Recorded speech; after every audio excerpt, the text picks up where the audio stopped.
Hey guys, welcome to the CO Visit. Colin here, and of course, my trusty coffee. Well, I just got this message on the last video, and this person said that they didn't mind the coffee, but my chomping on cookies was very unprofessional. You didn't get the memo, did you? Watch the other video. Nobody's trying to be professional here. Zero professionalism here, okay? I acted like a professional JW Watchtower clown for, about 3/4 of my current life. That's not happening anymore. Okay? What you see is what you get. So, what I want to read today, I brought up some information here because I saw this pique the interest of some people that didn't know about Rutherford's tie to Hitler's government. Okay?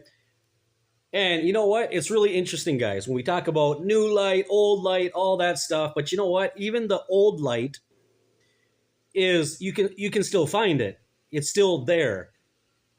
It's just that you're told that that's not how we believe anymore. Jehovah revealed us the more accurate knowledge.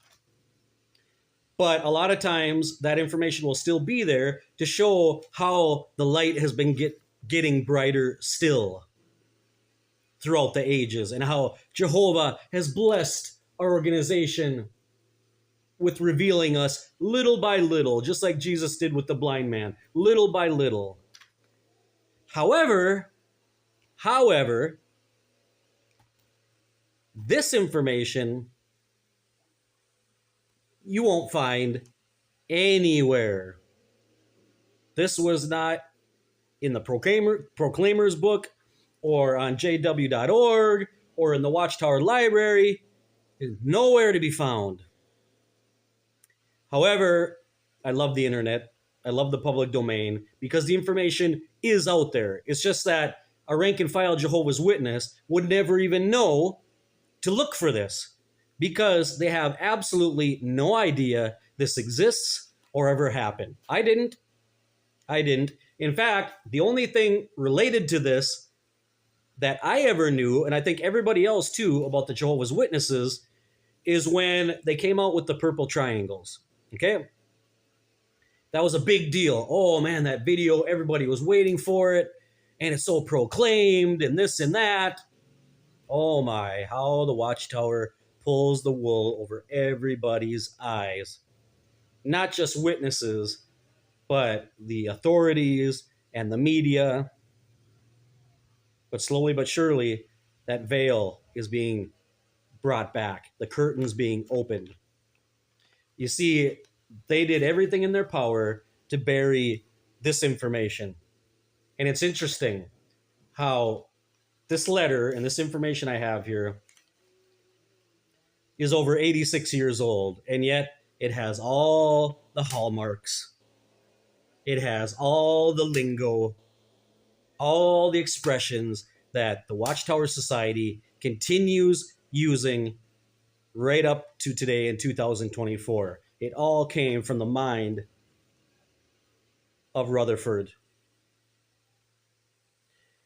Now, as I said, with the purple triangles and all of that, the only thing I ever knew about, and I think you guys too, was the fact that they told us that the poor brothers, the poor Bible students, were given a declaration. They were given a piece of paper in the concentration camps saying that if they renounced their faith, if they renounced Jehovah, their God, then they would be freed from the prisons. They could reintegrate themselves back into society. That's what they always told us.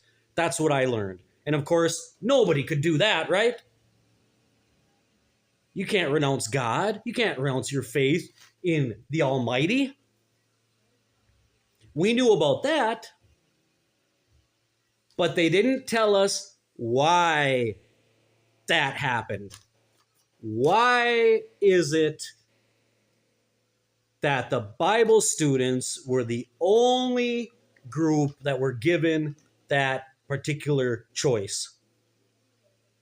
Nobody else was. Not Catholics, not homosexuals, not Jews, especially.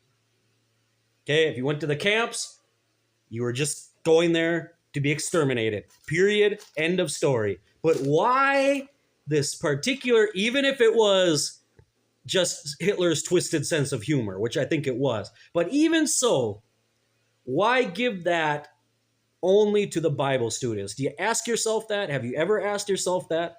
Have you ever even thought about it? Well, this might blow your mind, people. Are you ready to get your mind blown? Let's go. So first of all, what I'm going to read to you here is what happened before. Okay, this was in 1933.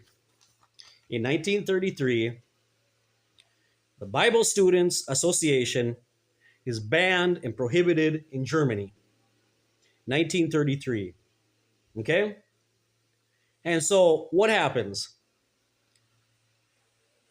Rutherford decides that the Watchtower organization, the Watchtower Bible and Tract Society, and its board of directors needed to send a letter to Hitler. This letter is addressed to the Reichskanzler. Okay, that's the Reichschancellor. That's Hitler. Okay, and appeal to him on behalf of this association.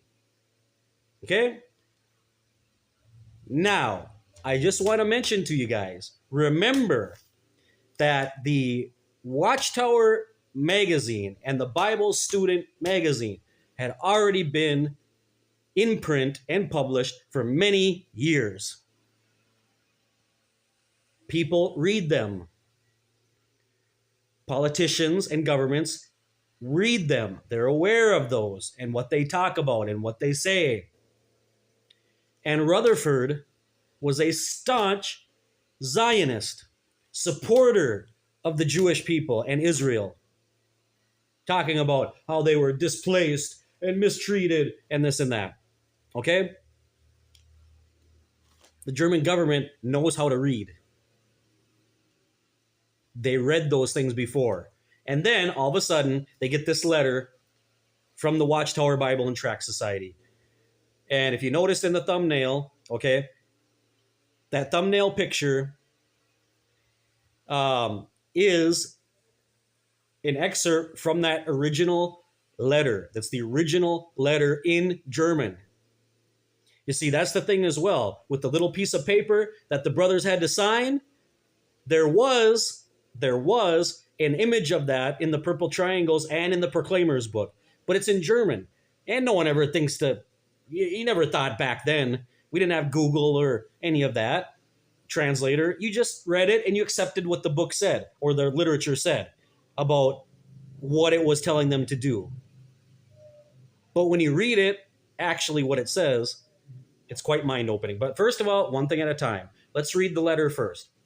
Dear Reichskanzler, the Brooklyn headquarters of the Watchtower is pro-German in an exemplary way and has been so for many years. For that reason, in 1918, the president of the society and 7 members of the board of directors were sentenced to 80 years in prison. You remember that? When they got sentenced in 1918 and then they got released in 1919? Do you remember that? My dear brothers, what did they tell us it was for? Do you remember what they told us? Rhetorical question. Answer that yourself. Is this what they told us? Here's a bald-faced lie right here. Actually, what they told us was a lie. This letter has the truth. This is the truth. Remember, that's when the faithful slave was chosen, when they got liberated from prison. But why? Why did they go to prison? The board of directors were sentenced to 80 years in prison because the president refused to use two of the magazines published in America under the direction for war propaganda against Germany. These two magazines, the Watchtower and Bible, these two magazines, the Watchtower and Bible Student, were the only magazines in America which refused to engage in anti-German propaganda, and for that reason were prohibited and suppressed in America during the war. That, my friends, is why the faithful slave went to prison between 1918 and 1919. Because they refused, according to them, they refused to print anti-German propaganda in their magazines, something that they ended up doing anyway. Just like they printed anti-Catholic propaganda. And they've been doing that for 100 years. That's the truth. Continuing. Next paragraph. In the very same manner, in course of the recent months, the board of directors of our society not only refused to engage in propaganda against Germany, but has even taken a position against it. The enclosed declaration underlines this fact and emphasizes that the people leading such propaganda, in parentheses, Jewish businessmen and Catholics, look how they throw them under the bus. The people who are leading such propaganda, Jewish businessmen, you see, they already know Hitler had something against the Jews, and they took advantage of throwing them out there, and Catholics, also are the most rigorous prosecutors of the work of our society and its board of directors. Wow, now it turns out that not only you, Germany, we're getting prosecuted by the Jews too. Continuing. This and other statements of the declaration are meant to repudiate the slanderous accusation that Bible researchers are supported by the Jews. The conference of 5,000 delegates also noted, as is expressed in the declaration, that the Bible researchers of Germany are fighting, catch this, are fighting for the very same high ethical goals and ideals which also the national government of the German Reich proclaimed respecting the relationship of humans to God, namely, honesty of the created towards its creator. The conference came to the conclusion that there are no contradictions when it comes to the relationship between the Bible researchers of Germany to the national government of the German Reich. To the contrary, referring to the purely religious and unpolitical goals and efforts of the Bible researchers, it can be said that they are in full agreement with the identical goals of the national government of the German Reich. And then it says, we await a favorable response. Sincerely yours, Watchtower Bible and Tract Society. Can you believe this, guys? This is on the public domain. Don't take it from Colin. Go on the internet. You can find the original letter of this. It's in German, and then there's a translation into English. And you see here how ever since even 86 years ago, Watchtower's been using the same double talk, talking out this side of their mouth, one thing, and out this side, the other thing. They say here that they have no political goals. They're just religious. And yet, at the same time, they're pursuing and they're in complete agreement with the ideals and the goals of the national government of the German Reich, which means political. And Rutherford thought he was going to fool the German government with this bullshit letter, when in print, he already had Watchtower magazines with his support of the Jewish people. So you see here, what is in this letter? Watchtower double talk, as always. He throws the Jews and Catholics under the bus when it's convenient for him, because he's trying to butter Hitler up and get a benefit from him. And then later, they buried all of this. They buried this letter and came out against the Nazi regime when they saw things went sideways and they didn't get what they wanted. Then they came out and started talking against Hitler. Had Hitler responded differently, things might have been different with the Watchtower organization. Okay? It's amazing, guys. You see, all of this. Well, let me read the next one because this goes into the next one. Okay? And this is the juicy part. Okay? I also have here,